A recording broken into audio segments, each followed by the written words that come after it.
Good morning, everyone. So already we started revision classes. So in the last class already revised about the thoracic case, right? So after that today we are going to revise the heart and pericardium. Okay. So before going to the heart and pericardium means where it is present, we have to know.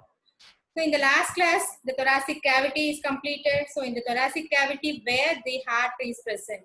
So it is present in the mediastinum, right? Okay. So what are the objectives? Now we are going to discuss. First we see objectives. So today objectives are pericardium. So what is that pericardium? It is a covering. It is the protective covering for the heart. So it is pericardium. Then after removing the pericardium, we can see the heart. So we should go through the external features of the heart. What are the chambers and what are the important features? Then different surfaces, borders, everything will discuss under the external features. Then interior of the heart. So individual chambers, all the four chambers, how they are present means what are the important features are present in each and every chamber of the heart. Then valves of the heart. So in between chambers, what are the orifices and how these orifices are regulated means the movement of the orifices are regulated by the presence of valves. So what type of valves are present in the heart we'll discuss. Then skeleton of the heart. So anywhere skeleton means it gives a framework for the particular structure. Similarly, a fibrous structure, fibrous tissue is present within the heart. So how it is giving a skeleton for the heart we'll discuss. Then blood supply, nerve supply. So these are the objectives now we are going to discuss. So coming to the what is this heart and pericardium where they are present. See, this is thorax. So means thoracic cavity. So in the thoracic cavity we have a pair of lungs in between. Means that pair of lungs means in between lungs there is a median septum. So what is that median septum is called as mediastinum. So the mediastinum is containing mainly the heart and the great vessels which are entering or leaving the heart. So what is that mediastinum? The important structure is the heart and enclosed by pericardium. And the great vessels which are entering or leaving the heart. And in addition, the structures from the root of the neck extends into the thorax. That is the best example here you can see the trachea. Whereas the structures from root of the neck traversing the thorax and enters into the abdomen. So all these structures, they must present the structure means the space or a septum between the two lungs. So what is the structure is called mediastinum. And this mediastinum is further for our convenience only. The mediastinum means the structures present in the mediastinum divided into two parts by imaginary line. So what is that imaginary line or a plane extends? So it extends from the sternal angle to the fourth thoracic vertebra, right? So what is that? A imaginary line or plane extending from the anterior to posterior, that is from the sternal angle to the fourth thoracic vertebra. So by this imaginary line, this mediastinum is divided into superior and inferior. Okay. Then this further inferior mediastinum is divided into anterior, middle, posterior. So what is this anterior, posterior? The structure, the part of mediastinum lies in front of the heart and pericardium is anterior mediastinum.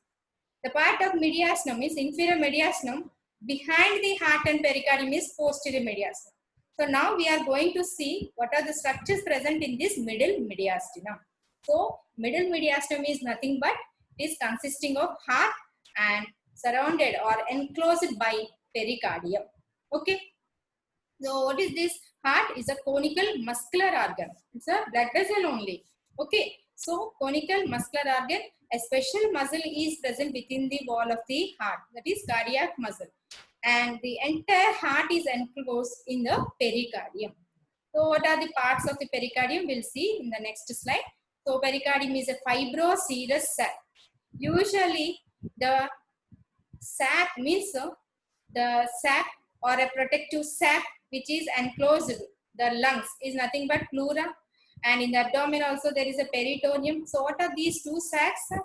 Developed from the coelomic epithelium. So that is a serous sac. But here around the heart, in addition to this serous sac, one more layer outside this serous sac. What is that? Fibrous sac. So that's why the pericardium is enclosing the heart is made up of fibroserous, as it presents two layers, fibrous layer and serous sac. Okay, details we'll see in the next slide. So pericardium is a fibroserous sac which encloses the heart and the roots of the great vessels. The great vessels which are enclosed by this pericardium. And all these structures situated in the middle mediastinum. Okay, these are the just morphological features. What is the weight and measurements, different measurements of the heart. So this is the location where the heart lies in the middle mediastinum. Mediastinum means this is just a median septum separating the two lungs. So that septum is containing all the structures which extends from the root of the neck to the thorax and through the thorax which may enter into the abdomen. So what is that structure? Esophagus. So now coming to the details of the pericardium. So what are the parts of pericardium? By definition, what is pericardium is a fibroserous sac. So why I am telling fibroserous? And anywhere in the peritoneum or pleura, we have only serous sac. But here in addition, the fibrous pericardium. So that indicates how vital the heart. So the more protection is by means of the fibrous pericardium. Okay. So outer fibrous pericardium and inner serous pericardium. So what are the layers? We'll see. So if you imagine, you push your hand into the balloon, how the sac is converted into two layer structure. Here you see. So here the hand is represented the great vessels which are attached to the heart. Okay. So the serous pericardium inside. The serous pericardium is by the invagination. So how the heart is invaginating? From behind. Okay. Above and behind it is invaginates into the serous sac. Now here see what are the parts? Fibrous pericardium first. So fibrous pericardium, by the shape it is a conical in nature. See the conical shape. So the cone means the upper part is narrow whereas the lower part is broader. So where it forms the base. So for a cone, the shape of the cone means it has an apex and base, right? So the base is represented by the inferior aspect of the pericardium. So inferiorly what happened? The fibrous pericardium is merges with the central part of the diaphragm. So what is the central part? It's the tendinous part of the diaphragm. And why here the base of the pericardium is fuses with the central part? Because of the development. Because the central part of the diaphragm means tendinous part of the diaphragm and this fibrous pericardium, both are derived from the same source, septum transversum. So here this fusion between these two structures is indicated by the development. Okay, and at the apex, the fibrous pericardium is just merges or what happened? Adherent to the great blood vessels. So what are these great blood vessels which are extending from the heart, the aorta and the pulmonary trunk? So what happened here? This fibrous pericardium at the upper part is nothing but apex. At the apex, the fibrous pericardium is adherent, means continuous with the outermost wall of these great vessels. So it is just continuous with the outer wall of the great vessels. So that's why we are telling adherent to these vessels. So superiorly it is closed here and inferiorly it is fuses with the central part of the diaphragm, right? And on either side it is related to the pleura, means the lungs enclosed by the pleura is related on either side. Okay, and on the outer surface we can identify the important nerve. What is that? Phrenic nerve. And important vessels which are accompanying this phrenic nerve here, pericardiaco-phrenic vessels. So on the outer surface and either side, means on the lateral surface of the fibrous pericardium, we can identify in the dissection what are the structures, this phrenic nerve and pericardiaco-phrenic vessels. And what happened to the anterior aspect? So anteriorly, this fibrous pericardium is connected to the sternum by means of ligaments. Fibrous bands extends from this fibrous pericardium to the sternum, to the upper and lower part of the body of the sternum. by means of two important ligaments. So what are those two ligaments? Sternopericardial ligaments. Superior and inferior sternopericardial ligaments, which extends to the from the fibrous pericardium to the upper part of the body and lower part of the body of the sternum. Then posteriorly, what is the important relation? So it is related to the principal bronchi, where we can see the trachea is bifurcated into principal bronchi. So the principal bronchi related posteriorly. Now behind that we can identify the esophagus. Then descending aorta. These are the structures are related posteriorly to the fibrous pericardium. Okay, so what is this fibrous pericardium? Why we are calling fibrous? Because it is made up of fibers. What type of fibers? Mainly collagen fibers. So the important function of this fibrous pericardium is it protects the heart from the sudden overfilling. So by the sudden overfilling due to intrathoracic pressure raises, what happened? The outermost pericardial layer, that is fibrous pericardium, protects the heart. Okay, so this is the function of the fibrous pericardium. Then what is serous pericardium? See here in this section we can identify this is outermost fibrous pericardium, and deep to that we can see this is the one layer and this is another layer. In between there is a space. Means this is by, and here the blue color is indicating by the pulmonary trunk, right? So at the great vessel, means close to the great vessels, here you identify in this diagram. So fibrous pericardium is adherent to the great vessels at the apex. Means what are these great vessels? Pulmonary trunk and aorta, right? So at this point, if you take a section, here you can identify this is outer fibrous pericardium, and deep to that immediately we can identify the layer which is almost adherent to the fibrous pericardium. So what is that? Parietal layer of the serous pericardium. So in the previous slides, here you identify this is serous sac. So by the imagination, just you imagine heart is projecting into the serous pericardium. So by this imagination, what happened? This balloon-like serous sac is converted into two-layered structure. So the layer which is covering the viscera, means heart, is the visceral layer. Outside layer is the parietal layer. So now coming to this picture, here you see. So this is a parietal layer which is adherent to the fibrous pericardium. And the layer which is enclosing the heart and the vessels is the visceral layer. And in between there is a space called pericardial cavity filled with pericardial fluid.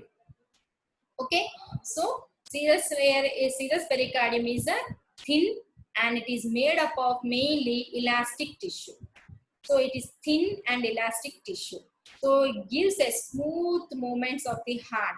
So in between them there is a lubricant fluid. What is that? Pericardial fluid. So thereby this prevents the friction during the movements of the heart. Okay, so this is the pericardial cavity, and the outer parietal layer is adherent to the fibrous pericardium, whereas inner visceral layer is covering the heart outermost. So that's why this layer is known as epicardium. So what is the wall of the heart is made up of?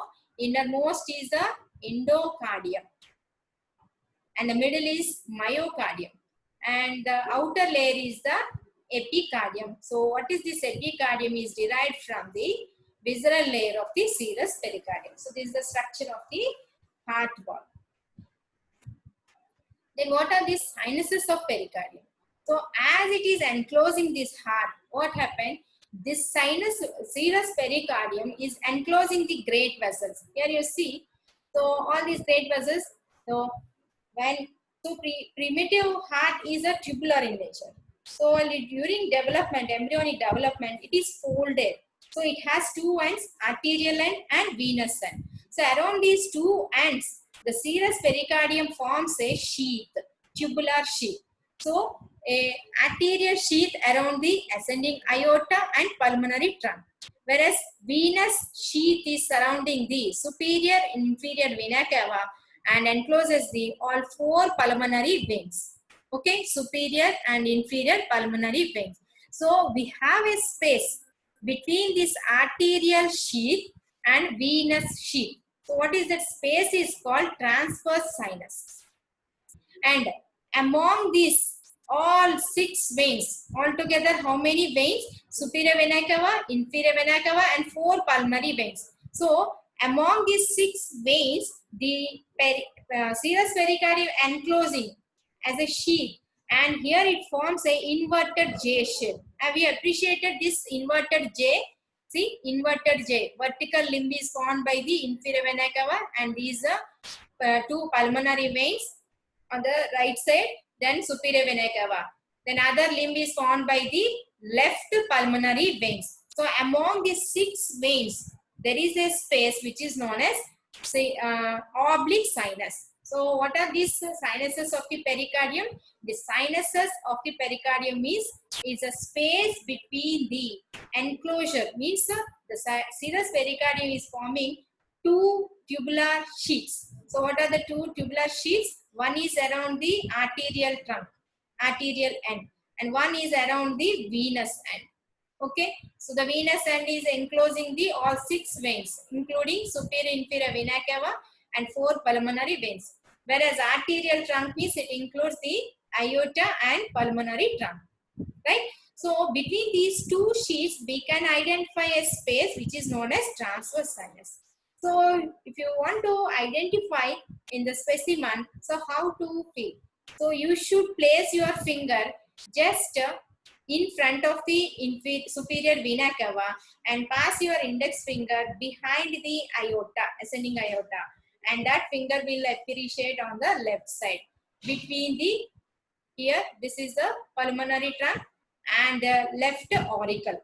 So this is on other side, but if you place your index finger, you see, just you identify here, the index finger is passing.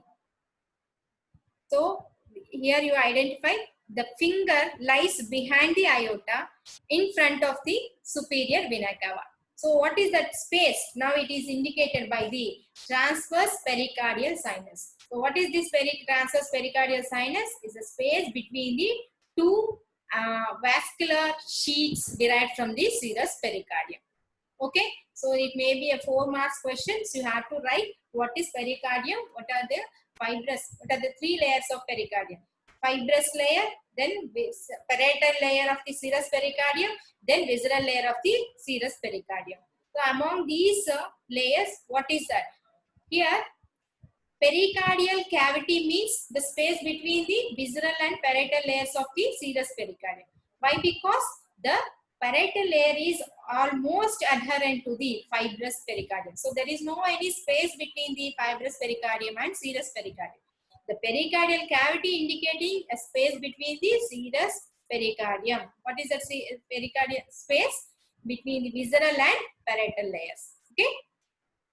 So oblique sinus is an inverted J shape, whereas transverse sinus is a horizontal slit.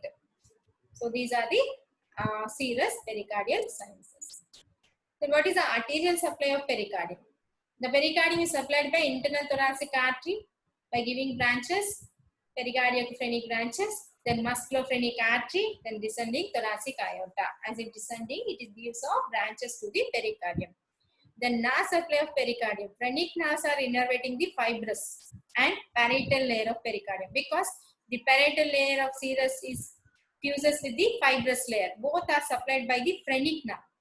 Okay, it is a somatic nerve, so they are sensitive to pain. Whereas epicardium means the visceral layer of the serous pericardium is innervated by autonomic nerve, so it is not sensitive to pain. Okay, pain insensitive.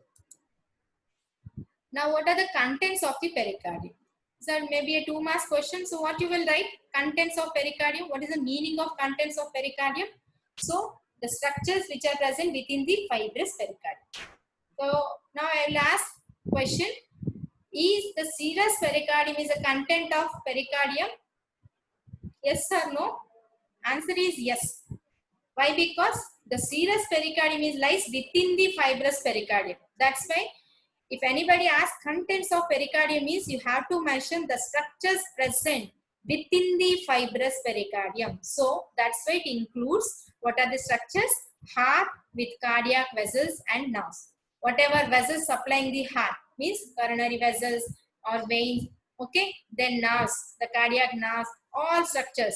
So they are intact with heart, which are present within the fibrous pericardium.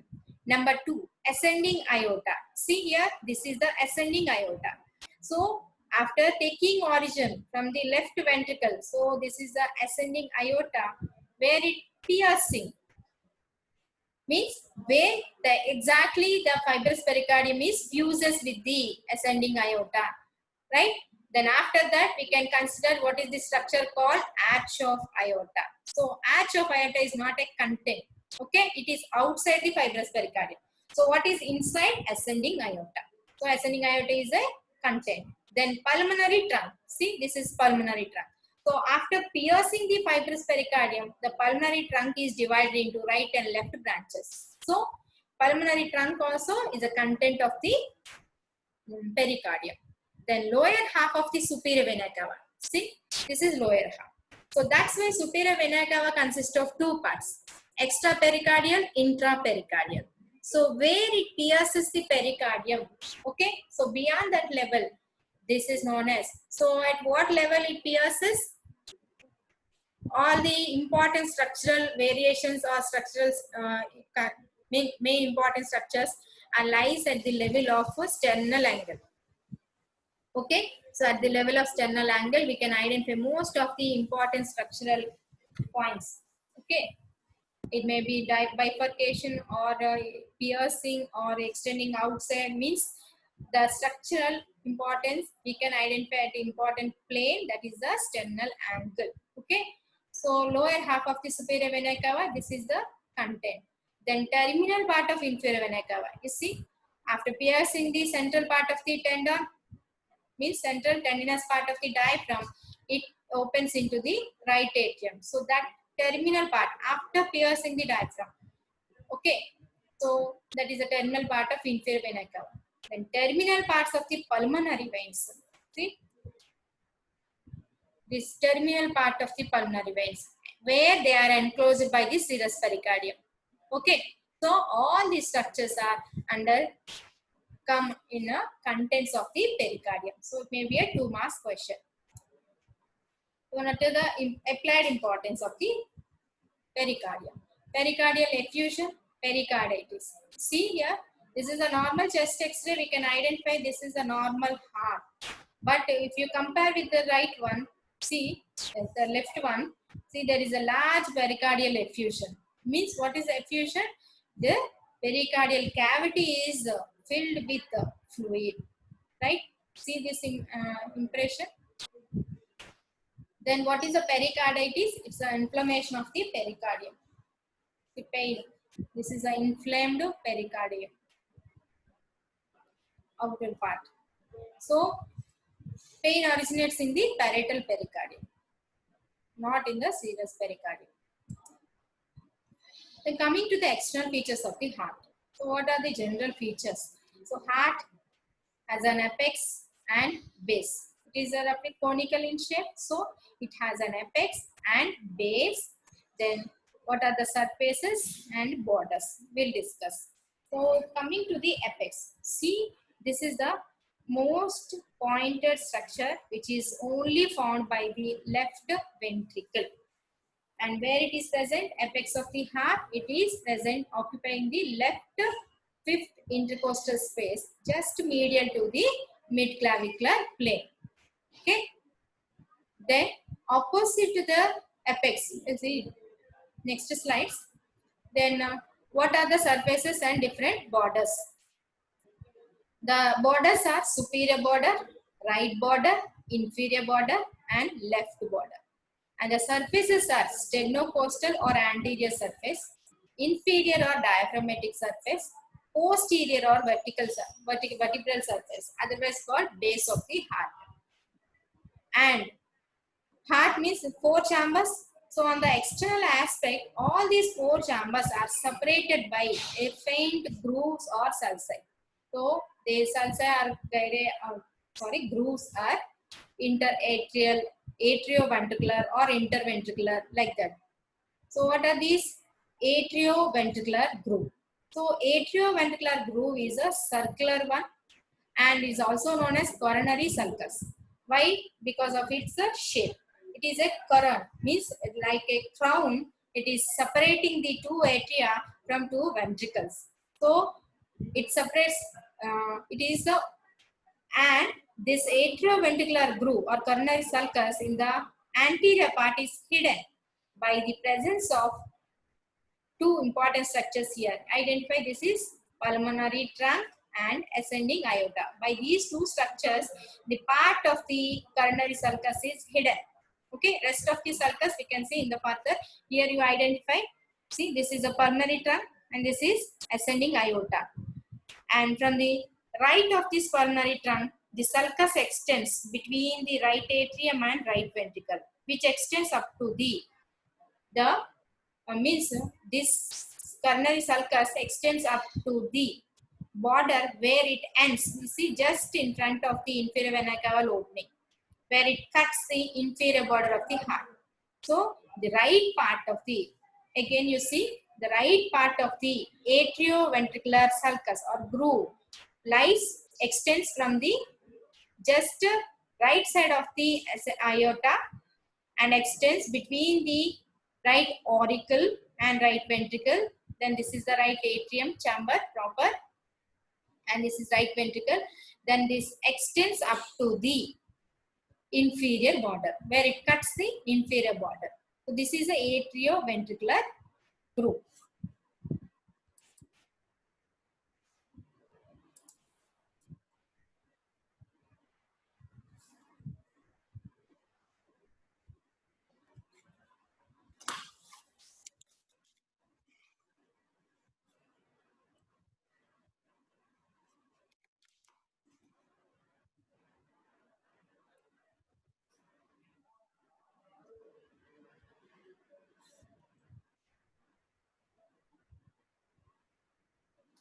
Now see, this is interatrial groove.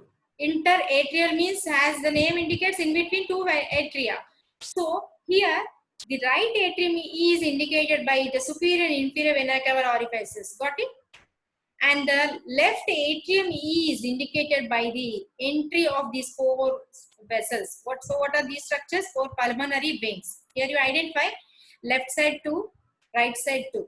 So the left atrium on the either side, it receives four veins, pulmonary veins. Okay. So between this left atrium and right atrium, there is a slight groove. So what is that? It is known as interatrial groove. Then interventricular groove. See, interventricular groove anteriorly means on this surface. This is the anterior surface or sternocostal surface separating the two ventricles. So this is the anterior part of the interventricular groove. And this is the posterior part of the interventricular groove.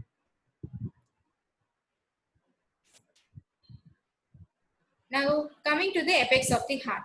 So the apex of the heart lies on the inferior border, where the inferior border ends at the left fifth intercostal space, and it is formed by only formed by the left ventricle. Okay, so the inferior, this is inferior border. Identify inferior border. So where the inferior border ends in the left fifth intercostal space, that is a pointed structure or projected structure, is called apex, and it is formed by the left ventricle only.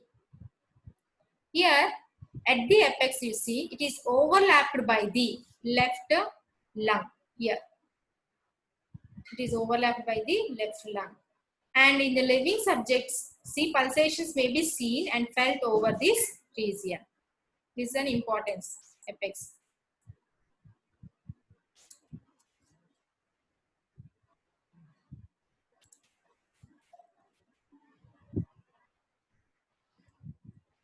Now coming to the base. So base means just opposite to the apex, and the base is formed by the two atria. And this is otherwise called posterior surface of the heart. So the entire base is formed by the two atria only. Mainly it is formed by the left atrium, and partly where you can see here This is the original heart specimen. So identify this is the base. So in the base, the left 2/3 found by the left atrium. Only right 1/3. So what is this? Where the right atrium receives inferior vena cava. So if you ask a question, what is base of the heart means? The base is found by the two atria, but it is mainly means 2/3 by the left atrium. Only 1/3 of the right atrium. So which part of the right atrium? Where the right atrium receives inferior vena cava.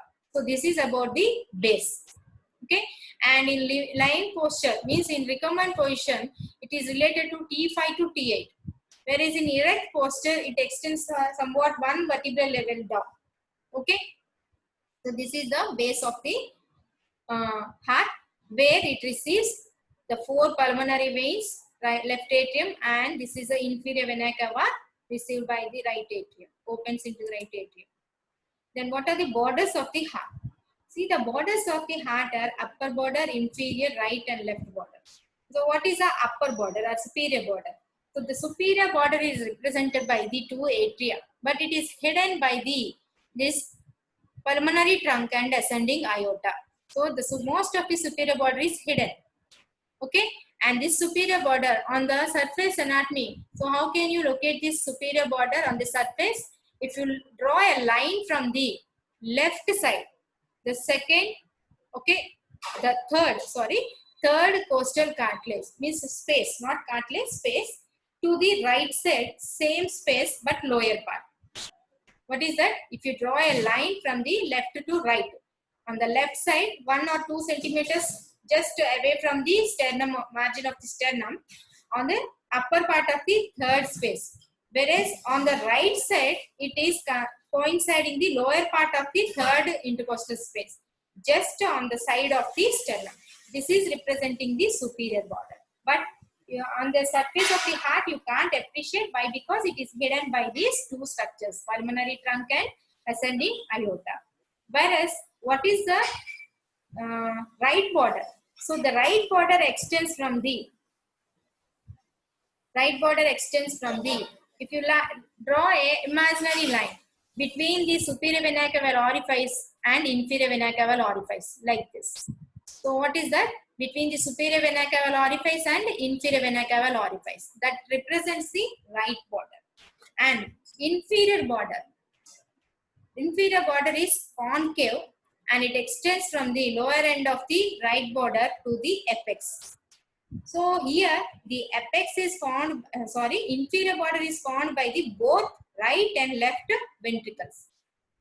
Mostly by the right ventricle, only part which is forming the apex. So that portion is formed by the left ventricle. So what is this inferior border? It is on a sharp margin out of all borders, and it is the only border concave, and rest of the borders are convex.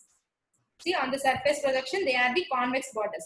But only inferior border is acute, means very sharp border and is concave. But in right ventricular hypertrophy, what happened?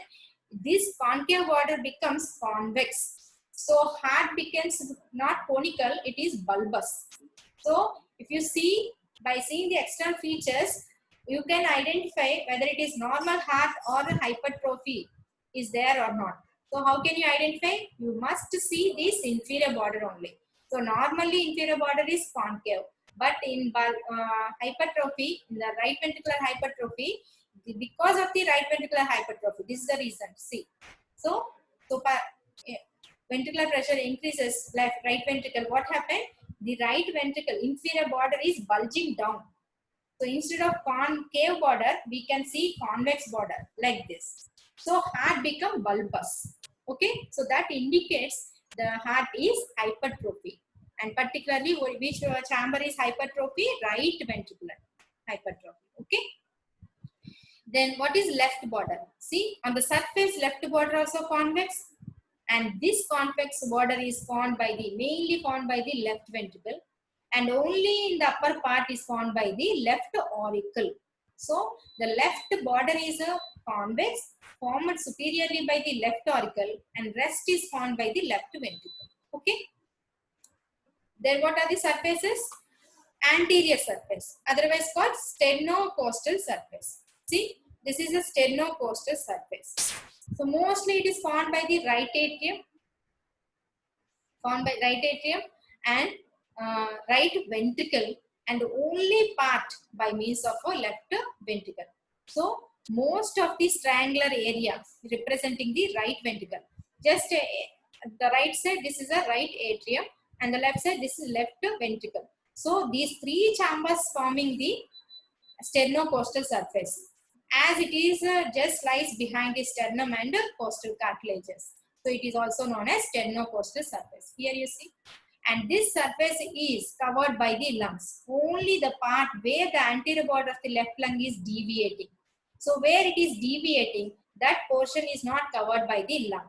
So, and this particular area and percussion, you see, there is a dullness over this particular area. So which is known as cardiac dullness. Okay. So where is that? What is that area? So the part of the heart, it is not covered by the lungs. But rest of the surface, you see, the sternocostal surface is overlapped by these lungs. Only this portion is not covered by, means that is because of the deviation of the anterior border of the left lung. Okay, and this deviation is forming the cardiac notch. So over this area on percussion, we can appreciate dullness. So this is otherwise called cardiac dullness. Then inferior surface. So inferior surface is nothing but diaphragmatic surface. Means in anatomical portion, if you keep the heart in anatomical portion, the surface which is close to this, means which is just resting on the diaphragm, is known as diaphragmatic, or otherwise called inferior surface. And here this inferior surface is mainly formed by the left ventricle and partly by the right ventricle. And in between ventricles, we can identify a faint groove, which is known as posterior interventricular groove. Then what is left surface? So the left surface, here mostly by the left ventricle, and only in the upper part it is formed by the left auricle.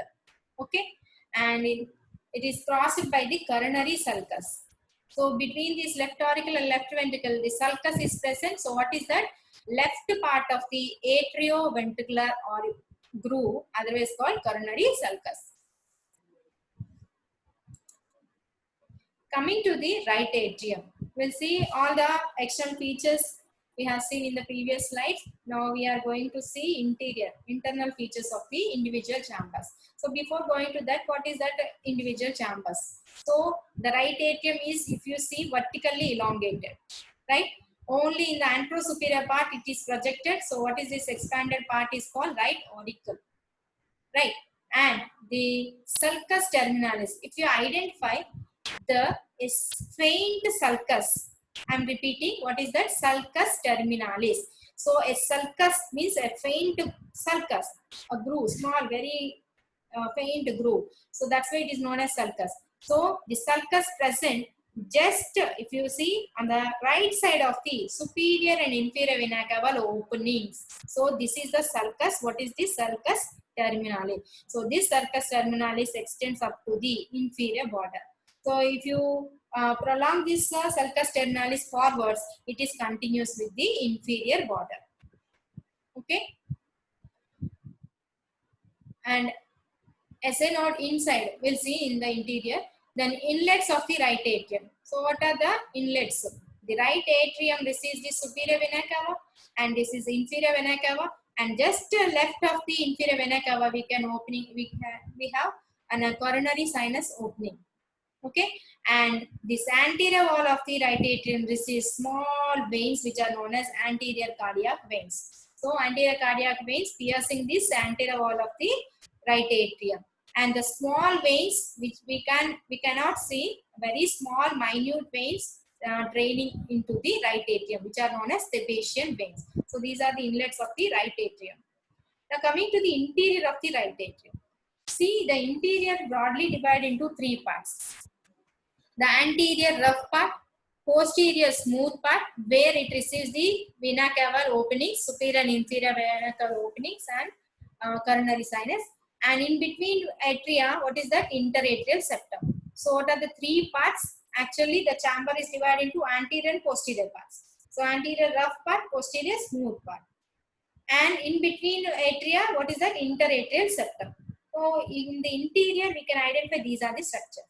Now, in the pectinate part or rough anterior part, a faint ridge we can identify. Here you identify this is a ridge formed by the cardiac muscle. So this is known as crista terminalis. So this crista terminalis is inside the chamber, whereas outside the crista is indicated by the sulcus terminalis. So along this crista, we can appreciate a sinus. This is a thick ridge on the inner aspect. So on the external surface, there is a faint sulcus which is known as sulcus terminalis. But in the interior, what is that? Crista terminalis. And from the crista, you can identify, see the tooth from the, like a comb. So in the comb, how the tooth are present. So from the crista, all these muscular ridges are extending anteriorly. So all these muscular ridges which are known as pectinate lines. Okay, musculi pectinati. So from the crista, forward direction, these are the muscle ridges extending into the, and in addition, these muscle ridges also extending into the interior of auricle. So the entire auricle is rough because of this extension of the musculi pectinati. Okay, and this crista terminalis, if you identify, see, if you trace this crystal downwards, it is continuous with the valve of the inferior vena cava. See, valve of the inferior vena cava. Then posterior smooth part. So posterior smooth part means it is derived from the sinus venarum.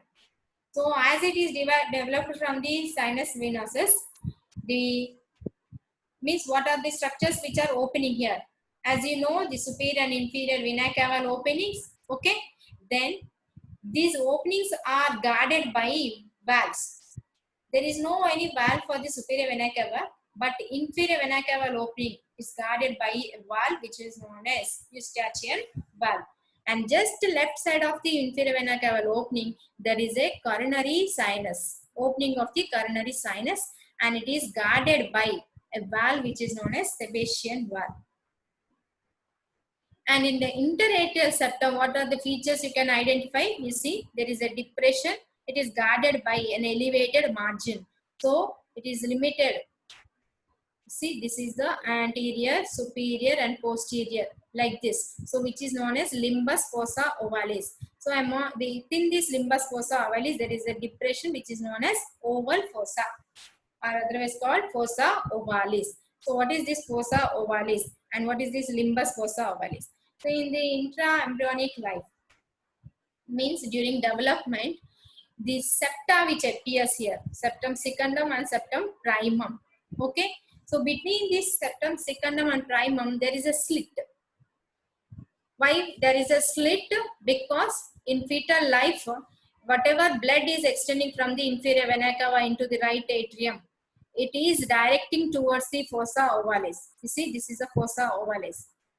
So in the fetal life, there is no fossa ovalis, there is a slit. So what is that slit? Oblique slit between the septum primum above and septum secundum below. Okay. So during fetal life, this inferior vena cava blood.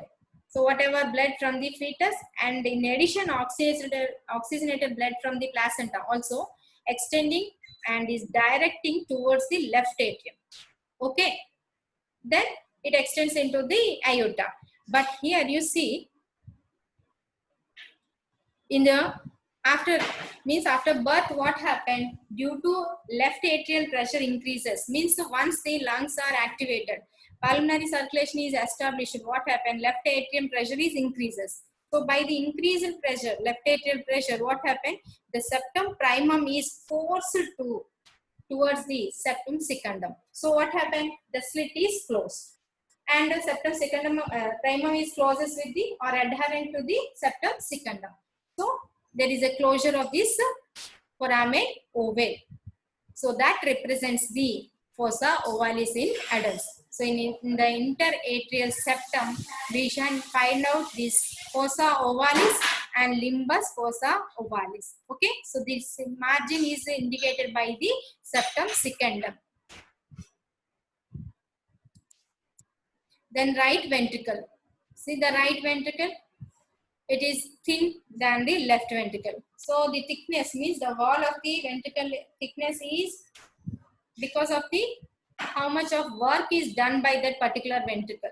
Okay, left ventricle has more load, so it has a more thick wall. So that's why the ventricles is a 1:3 ratio. That's the right ventricle is thinner than the left ventricle. Here you see this is the on external aspect, this is triangle in shape. But if you take a section, a cross section, it is interior of the right ventricle is crescentic in shape. Why we'll see. So the right ventricle present, this is the chamber proper, and the upward anterosuperior extension. So what is this? Infundibulum. Like a funnel, it extends upwards and it continues with the pulmonary trunk. So this uppermost portion of the right ventricle is known as infundibulum. Now if you take an interior of the right ventricle, see, the interior is divided into two parts. One is inflowing tract and outflowing tract. Means whatever blood is extending from the right atrium to the right ventricle, it receives. So that is the inflowing tract. So most of the inferior, postero-inferior part of the right ventricle is rough. Because of it's an interior structure. So what is that structure? If you identify this structure, this particular portion is rough because of the structures. Identify here, so many irregular structures are there. This conical shaped structure is a papillary muscle. Okay, within the wall, if you identify this lower picture, see in the left and or right ventricle, the wall is very rough because of the so many muscular ridges are there. So what are these ridges? Which are known as trabeculae carneae.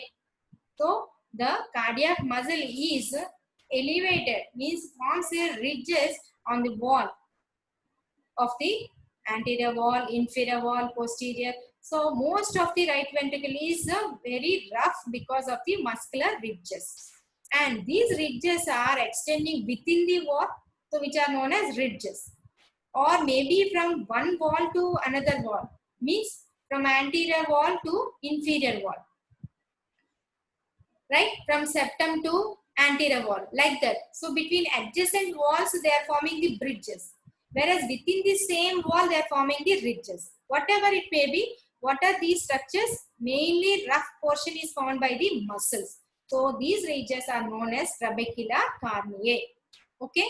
And this trabecular carneae projecting out into the cavity as a conical mass, which is known as papillary muscle.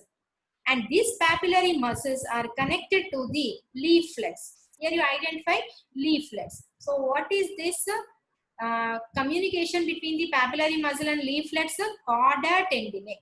So the tendinous fibers extending from the apex of the papillary muscle to the margins and between the gap between the two cusps is the cauda tendinae. So because of the trabeculae carneae, papillary muscles and cauda tendinae, the interior of the right ventricle is rough. Okay. And this is a moderator band, and otherwise called septomarginal trabecula. It is very, very important in conduction of the heart. So in conducting system, what is that? From the SA node, the impulses travels through the atrial chamber and to the AV node. From the AV node, forms the AV bundle of His within the muscular part of the interventricular septum. From the interventricular septum, it gives rise to right bundle and left bundle. So that right bundle passes through this septomarginal trabeculae to the first, it is going to the anterior papillary muscle. Okay, anterior papillary muscle. So that's why it is known as moderator band. Septomarginal trabeculae, otherwise called, it is regulating the ventricular wall contraction, so that it is also known as moderator band, or otherwise called septomarginal trabeculae. So now you tell me, is it a ridge or bridge? It is a bridge because it extends from the ventricular septum to the base of the anterior papillary muscle. So where the anterior papillary muscle is attached? On the sternocostal surface of the right ventricle. So it is a bridge of the trabeculae cornea. Then what is outflowing tract or infundibulum? So it is developed from the mid portion of the bulbous cortex. And see the outflowing tract, it is a separation supraventricular crest. See, this is a supraventricular crest separating the inflowing tract, whereas rough inflowing tract and smooth outflowing tract. So the blood extends, means transmitted into the infundibulum. So this is a infundibulum and opens through an orifice. So what is that orifice? Pulmonary orifice, and converted into a pulmonary trunk. So inflowing tract and outflowing tract. What is this interventricular septum? See, this is interventricular septum. It has two parts. The postero-inferior part is the muscular, whereas antero-superior part is the membranous part, as it is developed from the different source. Okay, so it is a ventricle proper, whereas the membranous part is derived from the same source which are the cusps are developed. Okay, fibrous tissue, from where the fibrous tissue is developed. So from that source, the superior, means antero-superior part, which is known as membranous part of the interventricular septum. And this interventricular septum bulges into the right ventricle, so that the interior of the right ventricle assumes a crescentic shape, whereas the interior of the left ventricle assumes a circular shape. Okay. The left atrium. See, left atrium means it is forming the most of the base, and it receives the 4 pulmonary veins. Okay. Then what are the features? The posterior surface forms the anterior wall of the oblique sinus of pericardium. What I told, among these veins, there is a space which is known as oblique sinus. So the posterior surface of the left atrium forms the oblique pericardial sinus, whereas anterior wall of the atrium is formed by the interatrial septum. Why? Because interatrial septum is like this, and this is the chamber. So in the anterior aspect of the left atrium, there is a septum, interatrial septum, and the 2 pulmonary opens into the atrium on each side of the posterior wall. Now you see, this is left atrium, means there is a posterior wall. Either side of posterior wall, this is left pulmonary veins, and here right pulmonary veins. Now what is interior? So same as the right atrium, but what are the features? Other features. So greater part is smooth. Most of the structure is smooth. Why? Because the most of the right atrium is left atrium is derived from the absorption of the 4 pulmonary veins, which are opening into the left atrium. So most of the wall of a left atrium is smooth. Only a little part, that is left auricle, it is rough. Okay, see, this is a left auricle. If you see the interior of left auricle, we have a muscular ridges like musculi pectinati, as it is developed from the atrium proper. And the septal wall shows a fossa lunata. You see, this is a fossa lunata. And it receives the 4 pulmonary veins. So what are the inlets of the left atrium? 4 pulmonary veins, and the small veins opens into the left atrium, which are known as sebaceous veins. Okay, vena cava is minimi. The left ventricle. So left ventricle receives the oxygenated blood, right, from the left atrium, and pumps into the aorta. And it forms the apex of the heart, part of the sternocostal surface, and part of most of the left surface, and most of the diaphragmatic surface. These are the external features of left ventricle. Then interior of left ventricle. See, same as right ventricle, but the interior of left ventricle here, the shape of the left ventricle is circular in shape. Why? Because as the interventricular septum bulges towards the right ventricle, and it gives origin to the ascending aorta. Then it lies between the membranous part of the interventricular septum and the aortic cusp of the mitral valve. The interior of the ventricle shows 2 orifices. What are the 2 orifices? Atrioventricular, left atrioventricular orifice guarded by the mitral valve, and the aortic orifice is guarded by the semilunar valve. Now coming to the valves of the aorta. So how many valves are there? We have two pairs of valves, AV valves, semilunar valves. So AV valves are right atrioventricular and left atrioventricular valves. Whereas semilunar valves are including this pulmonary valve and aortic valve. Atrioventricular valve. See, what is the composition of the atrioventricular valve? So, anything, right or left one, each valve is consisting of first, the fibrous ring, means annulus. So, what is that annulus? It is made up of the fibrous tissue. So, see, this may be a 3-mark question. So, what is atrioventricular valve complex? So, it is made up of fibrous ring, means the orifice is guarded by a collagenous tissue surrounding. So first, the entire orifice is surrounded by the collagen tissue in the form of annulus, so which is known as fibrous annulus. And this fibrous annulus receives the cusp. So on the right side, 3 cusps, left side, 2 cusps. So accordingly, tricuspid or bicuspid valve.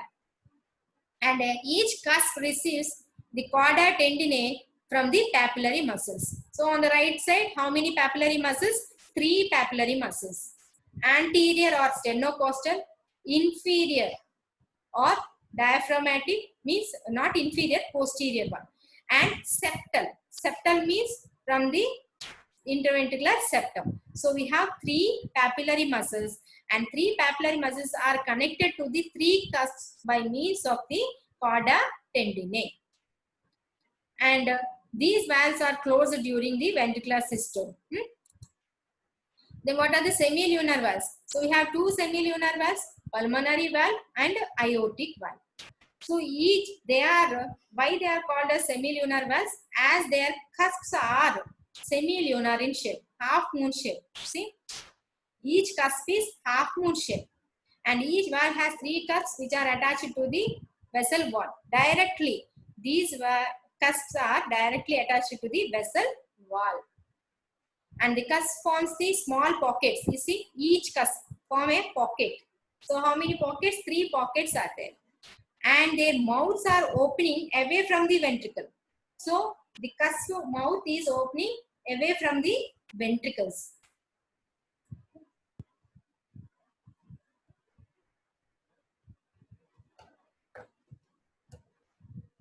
So these are the semilunar. Fibrous skeleton of the heart. See, fibrous rings surrounding the AV, and all these valves are surrounded by fibrous tissue. Okay, so this fibrous tissue giving support to the valves, and it prevents the overstretching. The fibrous tissue is preventing the overstretching, and insertion point for the cardiac muscle bundles. So all the cardiac muscle fibers are attached to these fibrous bundles. Then it acts as an electrical insulator, okay, between the atria and ventricles. Arterial supply, as you know, right and left coronary arteries, and these are the branches. So blood supply of the heart is an important question. So here you have to mention arterial supply and venous drainage. So arterial supply means right coronary arteries, right and left coronary arteries. So how it is divided? First segment, second segment, and what are the branches? Okay, I have mentioned here. Go through this. And left coronary artery, what are the important branches? And the cardiac dominance. See, cardiac dominance is mainly concerned with which artery gives off the posterior interventricular artery. Okay, posterior interventricular branch given by the mostly right coronary artery. So most of the hearts are right dominant. Then venous drainage, as you know, almost all the veins are drains into the coronary sinus. This coronary sinus opens into the right atrium. So what are the tributaries? Great cardiac, middle cardiac, small cardiac, and these veins are accompanying the arteries. Okay, identify please. And nerve supply. The nerve supply for the heart is derived from the cardiac plexus, which are superficial and deep cardiac plexus formed by the both sympathetic and parasympathetic. So sympathetics are derived from 4 or 5 upper thoracic segments, whereas parasympathetic derived from the vagus. So as you know, the sympathetic is acceleratory. So on stimulation, what happens? It increases the heart rate and dilate the coronary arteries. Whereas parasympathetic slow down the heart rate, thereby means by means of constriction of the coronary arteries. So these are the things you must know. Heart and pericardium is what is pericardium, what are the parts, and sinuses. Then heart means individual chamber, their interior. Usually the right atrium and right ventricle. These are the questions, essay questions. Okay, thank you.